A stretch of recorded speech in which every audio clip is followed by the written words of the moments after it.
Less than 2 years after the release of Vlad Circus, Descent into Madness, we're back again with another game from developer Indie Disruption, and this is a continuation of the same franchise. So this is another Vlad Circus game, but this one will not let us descend into madness, but instead into demons and devils and satanic blasphemy. This one is called Curse of Asmodeus. Asmodeus!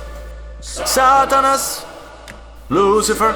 Anyway, this game acts as a prequel to the events of Descent into Madness, so if you were hoping for more adventures of the sad clown of Holly, unfortunately you're not gonna get that. In fact, I was surprised to find out how little the characters from the original factor into this plot, which is strange, because you would guess that this being, an overall part of a franchise, you would get more backstory of those characters that we saw in Descent into Madness, but no, apparently not. This game is not that interested. Instead, we play as the brother of the owner of the circus, which we didn't see in the last game, but we knew that he was a murderer and that he torched the entire circus. So, spoilers, but that happens in the last game, So we play as Joseph Petrescu. We start from the worst place possible with amnesia, with a face that is scarred and horribly burned, and we have to understand what happened to Joseph to get him into this predicament.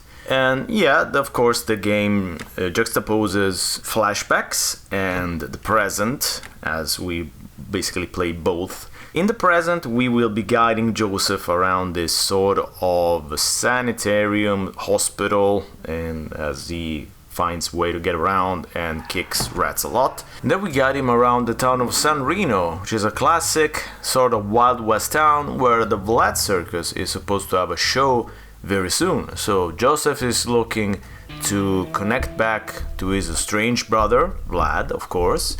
And in order to gain his forgiveness, he will have to do a series of tasks, such as putting up posters for the circus around town, and then another quite more dangerous task, which will lead us back in the end to the beginning of the game. We are not gonna spoil what it is, but of course this all leads up to the burning down of the circus, obviously, so that's gonna happen, of course. And then there's a bit of story after that, so we get a little bit of an ending to the story of Joseph. We'll get back to the narrative later. When I reviewed the original Vlad Circus Descent into Madness, I noticed several things about the gameplay that I did not like. I will quote myself, the survival horror mechanics are hard to swallow, so there were a lot of stuff about filling your lamp, kerosene, recouping health by using your rosary, having to shoot at headless zombies, all stuff that I did not think really added much to the experience. And it's fair to say that all of that is gone from the game. I mean, we still have health, we still have rats that we have to kick. There's a couple moments where you have to be careful which steps you take, because that might lead to death. But overall, there is really nothing much. I mean, sure, there's aspirin that you can take to replenish your health, but I didn't get into trouble once with the rats. If you're a little bit careful, you will be alright. So it's fair to say that this one is not a survival horror at all. It doesn't even have the mechanics of a survival horror. It's a full-on adventure game. Unfortunately, the adventure game itself is nothing to write home about. It's, again, the overall puzzle design, like in the original, is fine, and at least we don't have a huge list of things that we have to do here, because we have very clear objectives in both the present and the past. So at least you will not stumble around blindly. There were a couple of moments where I would have liked more of a guidance from Joseph, but overall the puzzles are fine. Nothing special, they do their job. But this also means that the game lives and dies by its narrative. And unfortunately, this game doesn't work as good as the last one did. For starters, the overall atmosphere of dread of the original, of the haunted house and the circus and all the strange beings that were the circus, is basically gone. I mean, there are a few strange characters in here as well, but for the most part we're just dealing with normal people, so they're not creepy. Our main character is not creepy either, it's just a drunk. Overall it's less interesting. It's less, especially compared to the first one. I mean, if this was a standalone game, perhaps yes, I would be a little less critical of this. But unfortunately, compared to the last one, this is way less interesting. The narrative, it's also very short. This game can be completed in a couple of hours, I think, 3 hours. I mean, It's not that different from the first one, but it seems shorter. It felt shorter, I don't know. Yeah, the narrative is not very satisfying. Again, yes, we get a little bit of backstory of what happened with Joseph and, Vlad's brother from the first game, but there's not much else, really. There really is little else that we can latch into and say, oh yes, this is a good story, it's gonna stay with me when the game is over. Yeah, not really. Not that much. It's not even that much in terms of music. Even the graphics seem slightly less interesting. I liked the overall design of the interface in the first one, where you get the little face of Ollie that told you how stressed he was, and the gun and everything else. This one that doesn't really have anything of the sort. You're just guiding Joseph around. It reminds me more of The Last Door in how the graphics were designed. The first one was more, sure, pixelated, but it felt more like an 8-bit game. This one really feels like somebody copied The Last Door, which is fine, but there are overall less interesting things to look at. San Remo is not a great town, it's not a memorable town, it's a town that you've seen in any games of this ilk.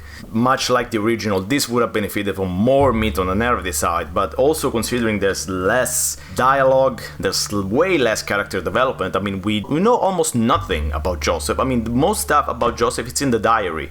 If you don't spend time reading the diary, which is also not very long, sure, you're not gonna know anything about what happens with these characters because nothing happens in the game. So this is a classic case of tell, don't show, apparently. So the game is just telling us how Joseph feels, but we don't see that in the game. At one point the diary even goes in a completely different direction, with Joseph saying, oh, I was drunk. I woke up drunk, but no, in the game we have stopped drinking for a while because he has to do something for his brother, so he clearly says, I'm not gonna drink. So is that a case of our main character not being a reliable narrator? I don't know, I don't think the game even cares. So unfortunately, as opposed to the first one that I felt had a real shot of being a sort of cult hit, I don't know if that happened. Judging from the Steam reviews, I don't think so, but it was well received, of course. This one, I think it has way less of a chance. I think this is just for fans of the original. So if you like the original, if you want to know more about what happened with these characters, even though again there's not much that happens with the characters of the first one, yes, this will do the trick. It will tell you more about the characters. The gameplay is overall better, the puzzles are fine, so yes, it will do the trick. But unfortunately for anybody else, even those fans of horror point-and-click adventure games, there's not that much here. I would say maybe play the first one, and then if you very much like it, then yes, play Curse of Asmodeus. Otherwise, nah, unfortunately, I was not impressed with this one. As much as the first one was fun, because it lets you play the sad, mad clown, this second one, playing a drunk, no, it's not as fun, it's not as interesting, there's a lack of interesting characters, lack of interesting stuff going on, and the overall ending is also very predictable and not very interesting in itself. So I'm gonna score this one a 6.5, as opposed to the original, we got a full point more. This is just for fans of the original, so everybody else, stick to Descent into Madness and you will be fine.